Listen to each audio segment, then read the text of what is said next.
Anda masih bersama kami di Political Show dan pada segmen kali ini saya akan memberikan kesempatan teman-teman mahasiswa dari Badan Eksekutif Mahasiswa UPN Veteran Jakarta. Sudah ada 2 orang, silakan ada Ayu dan juga Raul.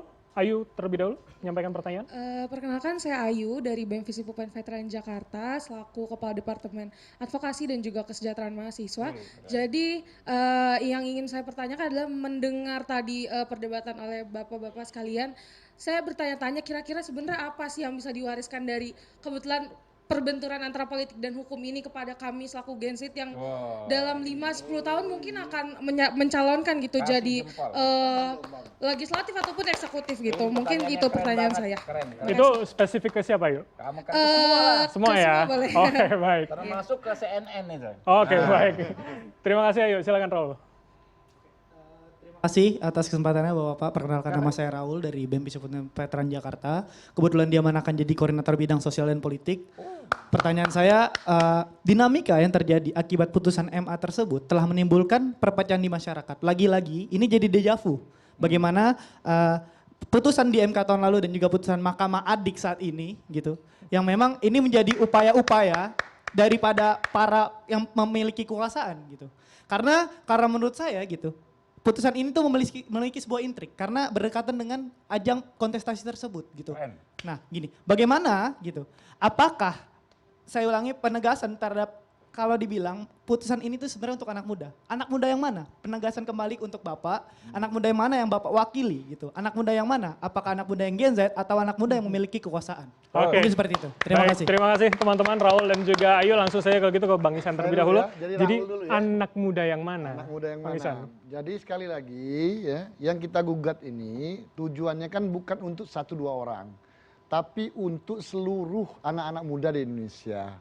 Ini menunjukkan bahwa kami ketika pileg memberikan ruang seluas-luasnya untuk anak muda. Terbukti dari 309 dari 570 anggota caleg kami DPR RI itu umurnya 21 sampai 30. Nah, termasuk ini. Dan ini berlaku untuk semua orang dan dalam jangka waktu yang panjang. Jadi tidak ada maksud tendensi kami untuk 1-2 orang, enggak. Semua anak muda kita panggil, kalian ini masa kalian. Bonus demografi udah hadir.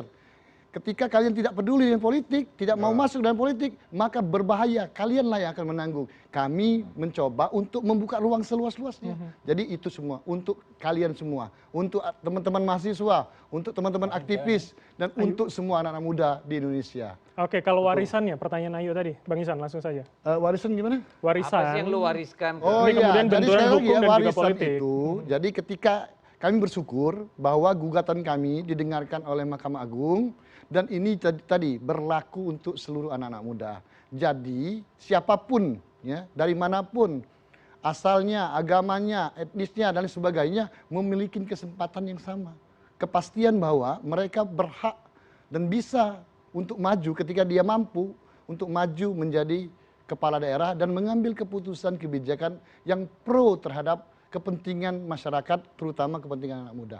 Jadi warisannya terhadap itu. Oke, baik, poinnya kami dapat. Bang Deddy, saya tanya, silang dulu ke Bang Deddy. Pertama, soal apa yang diwariskan pada hari ini untuk anak-anak muda berpolitik. Pertama, Anda harus punya uang, Anda harus anak orang berkuasa. Tanpa itu omong kosong. Saya nggak membayangkan dari antara kalian tiba-tiba pengen jadi bupati, gubernur bisa.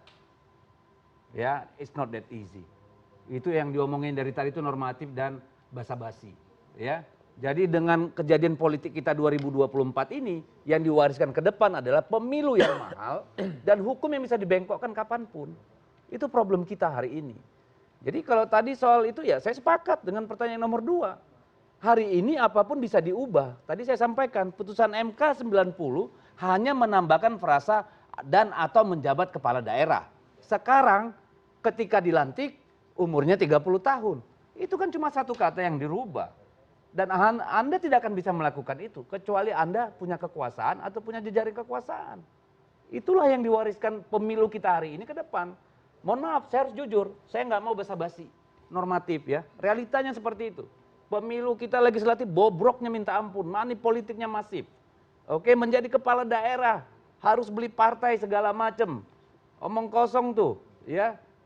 Silakan ditanya partai-partai berapa diminta untuk kepala daerah, bupati, wali kota, berapa gubernur. Itu bayar, oke? Belum lagi kampanyenya, belum money politik, belum sembako. Itulah yang diwariskan bagi anak muda kita. Saya mau jujur. Oke, itu warisannya. Oke, terima kasih Bang Deddy.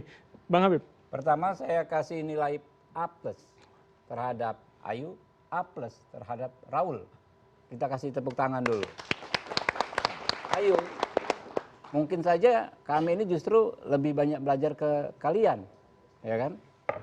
Dan Raul ya, ke semua teman-teman sini. Ini nggak basa-basi ya, saya sampaikan. Ya. Karena saya sendiri sering belajar sama anak-anak yang jauh lebih muda. Ya. Jadi situasi saat ini kalian bisa cermati sendiri. Sebagaimana rakyat juga mencermati dan mengambil posisinya sebagai pengambil keputusan sejati ketika hal serupa terjadi pada MK tahun 2024. Rakyatlah yang menjadi hakim, kurang lebih begitu. Jadi kalau anak mudanya tadi, Ya pertanyaan Raul? silakan. Justru kita belajar kepada mereka dan kami menghargai sikap kritis Raul ya. Apakah ini untuk semua? Nanti Raul bisa baca sendiri kok bahwa namanya undang-undang itu erga omnes, berlaku untuk semua dalam konteks hak. Siapa yang bisa menggunakan hak memang tidak mungkin semua orang. Pilkada berlaku untuk seluruh rakyat di provinsi Jakarta misalnya 30 berapa DKI Jakarta jumlah rakyatnya. Tapi yang bisa mengeksersisnya 6 orang. Apakah undang-undang terkait pilkada hanya di 6 orang? Enggak juga, gitu kan ya. Kurang lebih begitu, Raul. Oke. Sekali lagi salut buat kalian semua anak-anak muda. Oke, tepuk tangan dulu buat kita semua. Bang Refli, jawaban dua saya pertanyaan. ingin quick pertanyaan sedikit ya, dan kalian harus jawab cepat. Di antara 19 orang ini, mana yang bercita-cita mau masuk partai politik? Tunjuk tangan. Angkat tangan aja teman-teman. 1, 2, 3, 4, 5 orang, 6 orang. 6 dari 19 orang ya. Masuk Gerindra ya. Dari kalian, mana yang bercita-cita ingin menjadi gubernur, bupati, atau wali kota? Legislatif semua nih. Silakan Nah, jawabannya, saya hanya Bang. ingin mengatakan bahwa ya itulah realitasnya ya. Saya ingin mengatakan bahwa mudah-mudahan kalian tidak merasa putus asa melihat kondisi politik dan hukum ke depan. Saya selalu menggarisbawahi kepada orang yang lebih muda dari saya, kalau lebih tua ngapain lagi kan. Saya udah usia 50-an begini kan. Yaitu kita harus terus berjuang untuk menegakkan negara kita agar demokrasi itu tercapai sebaik-baiknya. Salah satunya adalah prinsip egaliter, prinsip untuk mengakui hukum. Kalian kalau ngomong itu tidak dipersekusi, tidak diadukan ke polisi, tidak dipenjara dan lain sebagainya. Sehingga nanti kita hidup dalam negeri yang memang kata Bung Karno itu jembatan emas.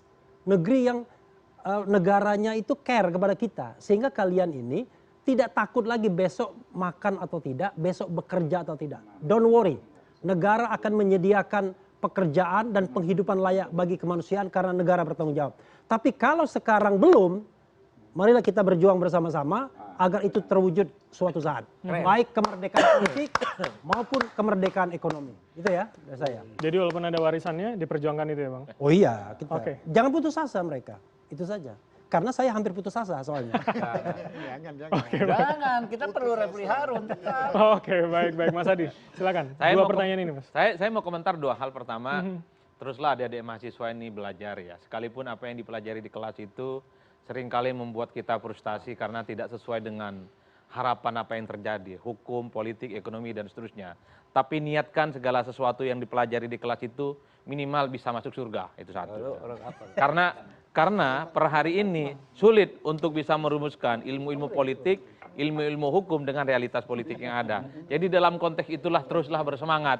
Sekalipun apa yang terjadi itu tidak sesuai dengan ekspektasi. Yang kedua, kalau Anda semua jadi pejabat publik di negara ini, anak jadi presiden, anak gubernur, bupati, dan wali kota, jangan pernah menggunakan jalan pintas untuk melakukan apapun. Itu warisan yang tidak baik. Saya kira di situ saja.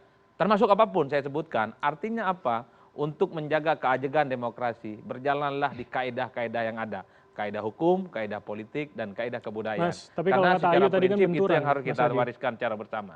Kalau kata Ayu kan tadi benturan politik dan hukum yang kemudian... Nah itulah yang saya sebut, kalau Anda pejabat publik jangan pernah menggunakan instrumen kekuasaan Anda hanya untuk menang dengan cara mudah, dengan cara pintas, tapi mengakal-akali sesuatu. Itu tidak bagus. Itu bukan warisan. Kalaupun toh warisan itu adalah warisan yang nggak baik. Warisan yang buruk gitulah. Warisan yang buruk. nggak baik.